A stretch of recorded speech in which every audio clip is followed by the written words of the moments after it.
안녕하세요. 델리업의 김기동입니다. 한국가스공사 최근에 선침해 의혹까지 들려오며 주주분들의 우려가 굉장히 많으실 것 같은데요. 그렇다면 현 시점에 선침해의 내막은 어떠한 내용이 있을지, 또한 그럼에도 불구하고 기대 가능한 모멘텀 두 가지는 어떤 게 있을지까지 이번 영상을 통해서 여러분들과 함께 파헤쳐 보도록 하겠습니다. 최근에 금감원이 선침해 조사에 착수를 했습니다. 과연 어떠한 내용일까요? 여러분도 잘 아시다시피 6월 3일에 대왕고래에 브리핑이 있었죠. 다만 브리핑 이전 1월 26일에서는 한국석유공사가 자체적으로 내부에서 탐사 시추 계획을 이사회에서 의결을 하기도 했습니다. 그렇기 때문에 이 사이에 텀이 존재하겠죠. 약 5개월의 텀이 존재를 하는데 이러한 사실은 외부적으로 당연히 알려지면 안 됩니다. 하지만 그럼에도 불구하고 실제로 이사회 이후에 1월 26일 이후에 약 한 달 안에 주가가 40% 넘게 상승하는 모습을 보이기도 했죠. 그렇기 때문에 이러한 선침에 대한 조사가 현재 착수가 되어 있는 상황이고, 이 혐의자 4명은 2월에 한국가스공사를 대거 매집을 했고 이 차익 실현을 했다라는 내용들이 현재 금감원이 선침해에 대한 조사를 하고 있는 이유다라고 볼 수 있겠습니다. 따라서 이러한 리스크가 어떻게 해결해 드릴 수가 있을지 또 함께 지켜봐 주시는 게 정말 감사할 것 같고요. 추가적인 내용 제가 계속해서 여러분들에게 전달 드리도록 하겠습니다. 자, 그렇다면은 이러한 리스크에도 불구하고 현 시점 기대 가능한 모멘텀 두 가지는 어떤 게 있을까요? 일단 첫 번째는요. 대왕골에 관련된 일정들이 계속해서 지속이 되고 있다는 것입니다.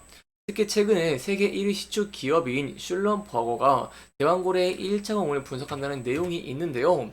이게 어떠한 내용이냐라고 한다면 이번에 이 슐럼버거는 이슈 검증을 들어가는데, 이 이슈 검증은요, 석유가스의 매장량이라던가 향후의 생산량을 예측하는 모델을 수립하는 것이다 라고 볼 수 있겠고요. 이 암석과 가스 성분을 기록하고 분석하는 역할을 담당한다라고 볼 수 있겠습니다. 하지만 여기에 대해서 우려 섞이는 목소리도 많이 들리고 있는 것 같은데, 이러한 우려는 조금은 덜어져도 좋을 것 같습니다.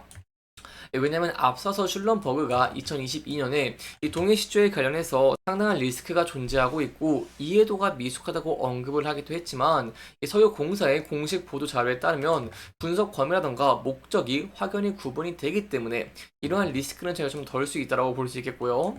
여기에 더해서 최근에 안덕근 산업통상자원부 장관님도 이게 검증 차원에서 진행을 한 것이고 이러한 내용들을 해명을 했기 때문에 이러한 리스크는 우려를 좀 덜으셔도 좋을 것 같습니다. 그렇기 때문에 이러한 리스크는 좀 제한적이다 라고 여러분들에게 설명을 드릴 수가 있겠고요. 계속해서 동해가선 탐사 일정이 지속이 되고 있는 만큼 이러한 내용으로 인해서 직접적으로 수혜를 받을 수 있는 한국가스공사가 더 부각을 받고 상승 모멘텀으로 작동할 가능성 결코 배제할 수 없다고 볼 수 있겠습니다. 따라서 다가오는 이제 12월에 탐사 시추 작업 진행을 함께 좀 지켜봐 주시는 게 정말 감사할 것 같고요. 계속해서 함께 추측해 나가도록 하겠습니다. 그렇다면 대왕 고래 일정에 대한 모멘텀은 계속해서 지속이 되고 있는 상황인데, 그 이후 또 어떠한 부분을 기대해 볼 수가 있을까요? 사실 저희가 중요하게 봐야 되는 포인트 중에 하나가 바로 가스 요금을 인상할 수 있을지다라고 볼 수 있겠죠.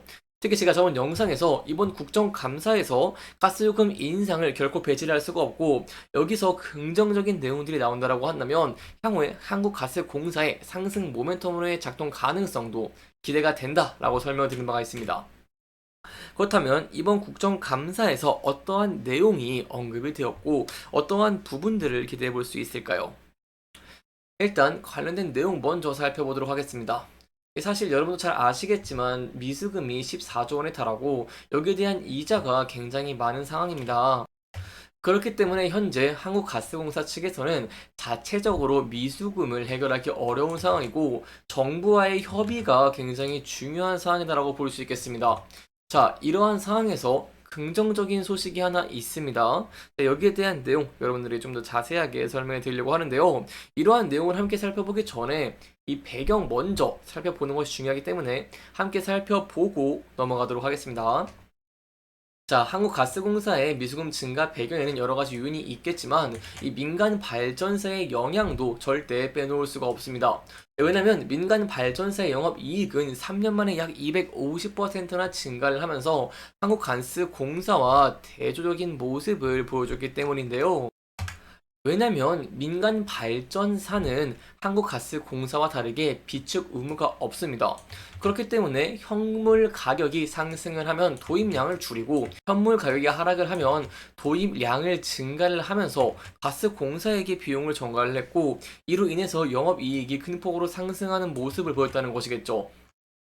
그렇기 때문에 가스공사는 미수금이 증가하는 등 악화되는 모습을 보였습니다.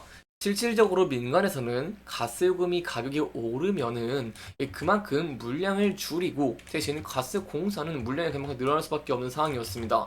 이 반대로 가격이 하락을 한다라고 하더라도 한국가스공사는 물량을 줄이고 민간에서는 물량을 이렇게 늘리면서 한국가스공사에게 재정적으로 부담을 주고 있는 상황이죠.